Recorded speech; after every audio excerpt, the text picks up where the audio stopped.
Olá, sejam bem-vindos. Este é O Tema é Direito, um programa do curso de Direito da Universidade Franciscana.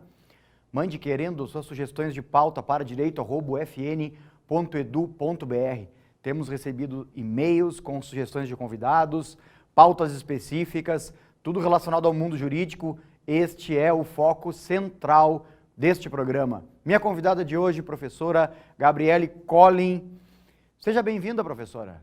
Tudo tranquilo? Bom dia, professor. Tudo bem? Tudo tranquilo?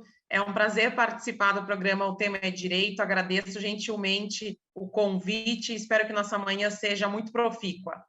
Nós aqui agradecemos. O que é possível dizer inicialmente sobre essa questão tão relevante que é o direito à saúde em tempos de pandemia, professora? Bom, professor, são várias as possibilidades de análise do direito à saúde no contexto do Covid, não é? Mas acho que talvez os temas mais sensíveis girem em torno da discussão das competências constitucionais dos entes federados, no que diz respeito ao enfrentamento do tema da pandemia, bem como a obrigatoriedade ou não da vacina, que inclusive foi pauta de discussão no Supremo Tribunal Federal, numa perspectiva bastante recente, não é? Então, são, acho que, os principais temas que nós podemos discutir na sociedade atual em relação ao tema saúde e direito. O que é possível adiantar para o nosso telespectador a respeito disso? Qual é a posição jurídica que tu acha que é adequada para o trato dessa questão? Bom, acho que o Supremo acertou, não é, quando decidiu em relação à discussão das competências dos municípios, não é, recentemente em sede de jurisdição constitucional, quando entendeu e reforçou aquela máxima que já está prevista na legislação do SUS e nas próprias competências do texto constitucional, que toca à União, por meio do Ministério da Saúde, efetivamente criar as diretrizes gerais de direcionamento do enfrentamento da pandemia. E aí sim, os estados, Distrito Federal e municípios organizarem de modo complementar, a partir do respectivo interesse local, os pormenores da condução da pandemia, que é efetivamente o que nós temos tido maior dificuldade em tempos pandêmicos ou agora talvez até transpandêmicos, não é? E também uma boa alternativa que o Supremo confirmou foi a questão da vacinação obrigatória, da vacinação compulsória. E isso gerou muita discussão, especialmente no senso comum teórico, não é? E aí a pergunta é, afinal de contas, nós somos obrigados ou não a tomar a vacina? E qual das vacinas? É possível se falar num sommelier de vacinas, por exemplo? Então, isso são matérias que o Supremo já tem consolidado jurisprudência muito firme na jurisdição constitucional. Como é que tu está vendo a imagem do Brasil perante a comunidade internacional, professora? Diante de todos esses elementos todos aí que você está relatando. Um pouco feia, professor. Eu tenho debruçado os estudos em relação à Organização Mundial da Saúde, não é? Que tem sido uma instituição que, infelizmente, tem enfraquecido um pouco ao longo das últimas décadas por uma questão institucional e de financiamento. Mas quando a gente olha para a OMS durante a pandemia, com acertos e desacertos, fazendo indicações a partir indicações entre aspas, indicações a partir do seu poder normativo, e o nosso país deliberadamente ignorando muitas dessas orientações, nós ficamos mal na perspectiva da comunidade internacional, não é? Mas também ficamos muito bem quando o tema é vacina. Nós temos aí uma ampla cobertura em relação à vacinação, não é? E isso é um papel que deve se destacar aqui inicialmente. Os estados abraçaram essa função, e isso nos coloca entre os países hoje que estão com uma maior cobertura vacinal. Aí sim a gente consegue ficar com uma imagem bastante boa na comunidade internacional, sendo inclusive uma referência quando o tema é vacina. Em que pese nós tenhamos toda uma briga interna, especialmente da sociedade, no que diz respeito a vacinar-se obrigatoriamente ou não. Mas do ponto de vista da comunidade internacional, acho que nós estamos muito bem quando o tema é cobertura vacinal em relação à Covid. Certamente os programas de pós-graduação em Direito no Brasil estão se debruçando diretamente sobre todas essas questões. Como é que tu está visualizando esse quadro? O que é possível nos adiantar? Assim? O que está se pesquisando com mais profundidade a respeito dessa matéria na tua concepção?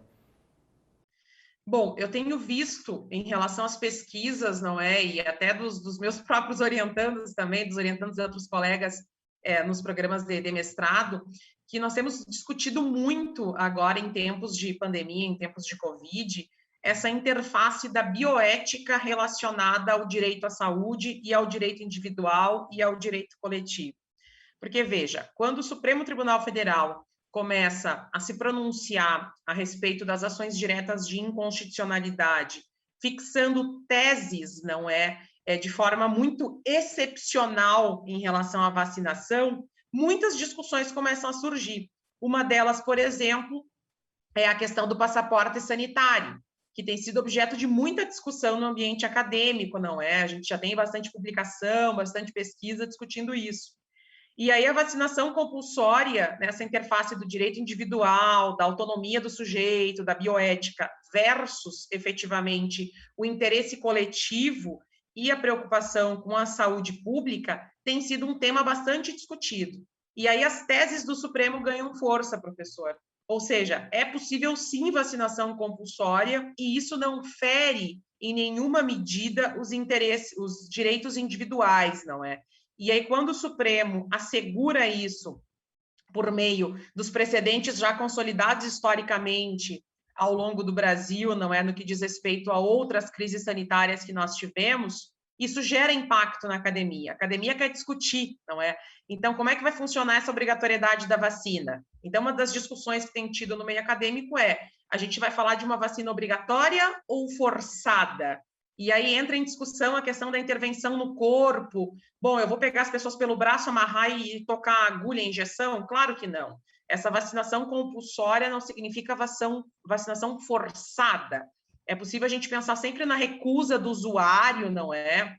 No entanto, o poder público, segundo jurisdição constitucional, pode criar medidas indiretas, não é, para restringir, por exemplo, o exercício de determinadas atividades daquela pessoa que se recusou a vacinar, a frequência a determinados lugares, não é, por conta de não ter o comprovante de vacinação, e aí surge a discussão do passaporte sanitário, tem sido tão forte na academia. Claro, essas possibilidades de restrição de determinadas atividades ou frequência de determinados lugares deve estar sempre prevista e amparada em lei ou qualquer outro ato administrativo de natureza normativa. É importante reiterar isso. Agora, eu não poderia deixar de te ouvir a respeito do que tu pensas sobre o efetivo papel do Supremo no enfrentamento dessas questões. A gente sabe que tem várias discussões aí entre procedimentalistas, substancialistas. Na tua opinião, assim, de quem estuda direito constitucional há bastante tempo, qual realmente seria a função do Supremo? Você acha que está correto o que o Supremo está fazendo, ou ele usurpa, por vezes, as suas limitações técnicas? Queria te ouvir um pouquinho sobre isso.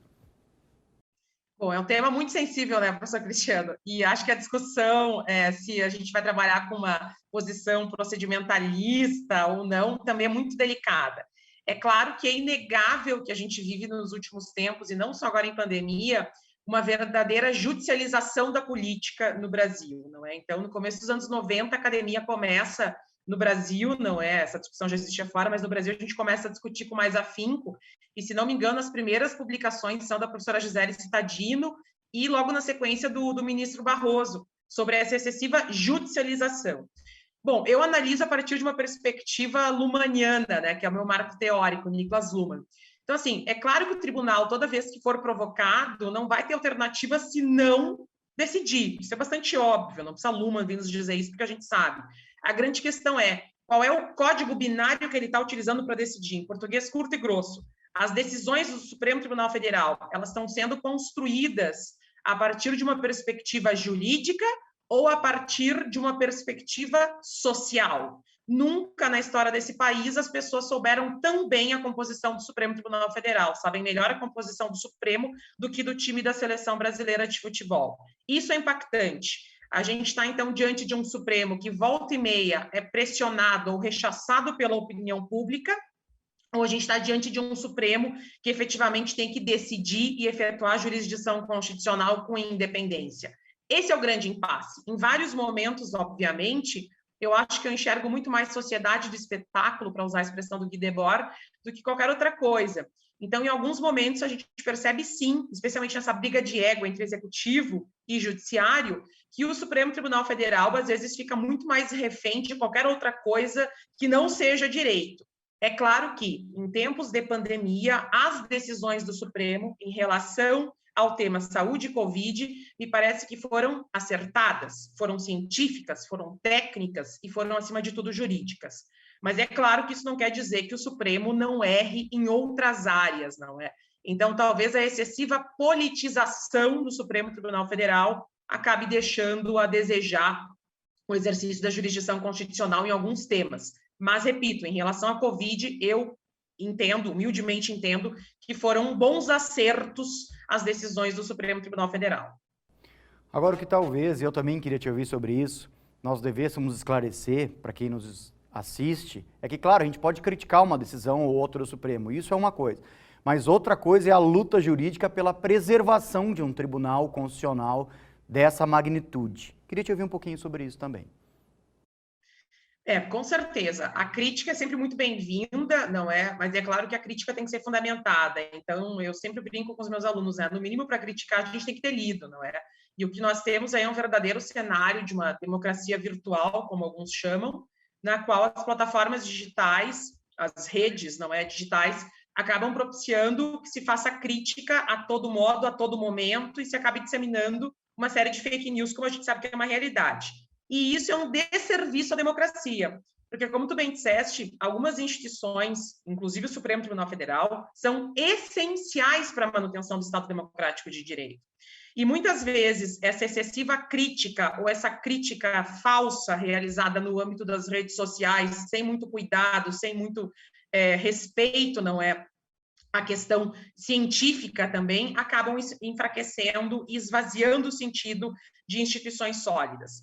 Então, a gente só pode criticar o Supremo Tribunal Federal em função também dele existir, porque ele é um garantidor, dentre outras coisas, das nossas liberdades relacionadas à expressão.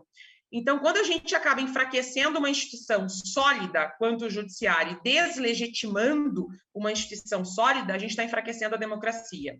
E, afinal de contas, eu não posso pensar em concordar ou discordar só com aquilo que me agrada. Mesmo discordando com muitas decisões do Supremo Tribunal Federal, ele é necessário para manter o mínimo das instituições democráticas e manter o mínimo de equilíbrio em relação à Constituição Federal e os demais poderes. Se a gente retirar ou enfraquecer, esvaziar de sentido o Supremo Tribunal Federal, a gente está esvaziando também a Constituição. E uma vez esvaziada a Constituição, nós ficamos vulneráveis, inclusive a enfraquecer e a derrubar a própria democracia que foi consolidada com tanto trabalho, com tanta luta social, não é? Se a gente parar para pensar que, inclusive, nós passamos por processos ditatoriais. Professor, agradeço muito sua participação aqui no programa. Vai ao agradecimento da Universidade Franciscana pelo seu trabalho aqui conosco e dizer que as portas do estúdio sempre abertas à colega. Muito obrigada, professor. É um grande prazer. Tenho muito carinho com a Universidade Franciscana e um abraço afetuoso a todos do curso, aos colegas, aos alunos, a toda a comunidade acadêmica de Santa Maria. Muito obrigada. É um prazer. Nós é que agradecemos. E agradecemos a você também pela audiência. Fique ligado nos próximos programas da TV da Universidade Franciscana. Até a próxima!